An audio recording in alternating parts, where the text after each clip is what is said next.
ஒரு dark reality என்னன்னா, நீங்க என்னதான் வந்துட்டு ஐபோன் வருஷம் வருஷம் ஆப்பிள் புது போன்ஸ் ரிலீஸ் பண்ணிட்டு இருந்தாலுமே சரி, நீங்க வந்துட்டு அந்த ஐபோனை வாங்குறதா இருந்தாலுமே சரி, லாஸ் யாருக்குன்னா உங்களுக்கு தான். உங்களோட பாக்கெட் தான் அது பர்டனா இருக்கும்.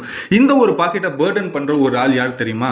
அந்த புண்ணியம் யாருக்கு போகும்னா நம்மளோட பேங்க் செக்டர்ஸ்க்கு தான். ஸோ இன்னைக்கு ஏகப்பட்ட பேங்க்ஸா இருக்கட்டும், ஃபினான்ஷியல் கம்பெனிஸா இருக்கட்டும், இந்த ஐபோன் அப்படின்ற ஒரு விஷயம் இந்தியாவில் லான்ச் ஆயிடுச்சு அப்படின்றப்போ இந்தியா மக்களுக்கு எப்படியாச்சும் அந்த ஐபோனை வாங்கணும் அப்படின்றது மென்டாலிட்டி வந்துடும் அப்படின்னு சொல்லி நடுவில் இந்த ஒரு பேங்கிங் செக்டர்ஸ் இருக்காங்க இல்லையா, பேங்க் ஃபினான்ஷியல் பேங்க்ஸாக இருக்கட்டும், இல்லை நீங்கள் யூஸ் பண்ணுற பேங்க்ஸாக இருக்கட்டும், ஏகப்பட்ட ஆஃபர்ஸை கொடுப்பாங்க.